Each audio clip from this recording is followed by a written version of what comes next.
बहुत समय पहले की बात है। एक छोटे से गांव में एक भक्त रहते थे जिनका नाम विष्णु दास था। उनका हृदय भगवान विष्णु की भक्ति से भरा हुआ था। वे प्रतिदिन भगवान का ध्यान करते, उनकी पूजा करते और हर शुभ कार्य से पहले भगवान का स्मरण करते। लेकिन एक दिन विष्णु दास के जीवन में अनेक कठिनाइयां आ गई। उनकी खेती सूखने लगी, परिवार में रोग फैलने लगे और आर्थिक संकट ने उन्हें घेर लिया।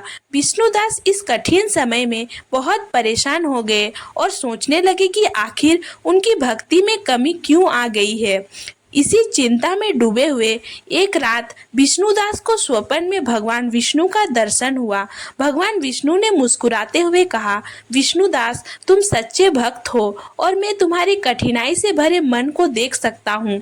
मैं तुम्हें एक उपाय बताना चाहता हूँ जिससे तुम्हारे जीवन में सुख शांति लौट आएगी। प्रतिदिन तुलसी के पौधे के पास दीपक जलाओ और इसके साथ मेरा नाम ओम नमो भगवते वासुदेवाय नमो मंत्र का जाप करो। ऐसा करने से तुम्हारे सभी कष्ट दूर हो जाएंगे और तुम्हारे घर में सुख समृद्धि का वास होगा। विष्णुदास ने भगवान विष्णु की आज्ञा को शिरोधार्य किया। अगले ही दिन से उन्होंने अपने आंगन में तुलसी के पौधे के पास दीपक जलाना शुरू किया। वे हर दिन प्रातः और संध्या के समय तुलसी माता के पास जाकर घी का दीपक जलाते और भगवान विष्णु का ध्यान करते। धीरे धीरे उन्होंने देखा कि उनके जीवन में सकारात्मक परिवर्तन आने लगे। कहानी का फल। नंबर 1, सुख समृद्धि। तुलसी के पास दीपक जलाने के कुछ ही दिनों बाद विष्णु दास की खेती फिर से हरियाली से भर गई। उनका जीवन एक बार फिर समृद्ध हो गया। आर्थिक स्थिति में सुधार आया और घर में अन्न का भंडार भर गया।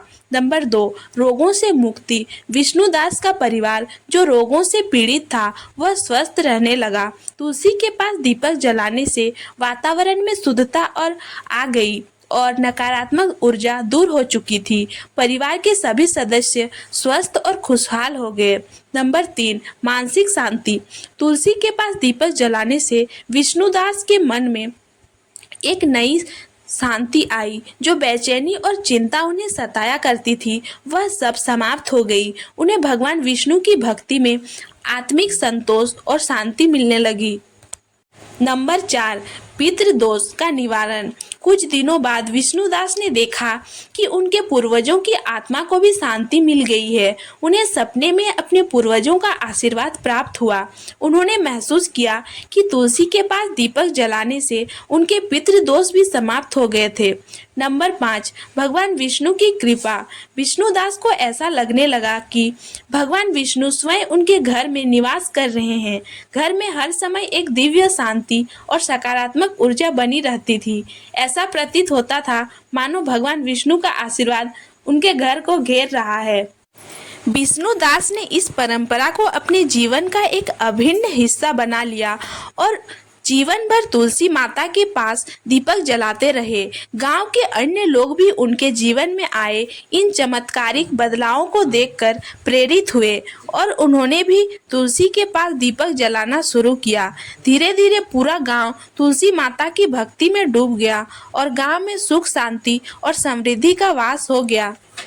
इस कहानी से यह सीख मिलती है कि तुलसी के पास दीपक जलाना भगवान विष्णु की कृपा प्राप्त करने का एक अद्भुत मार्ग है।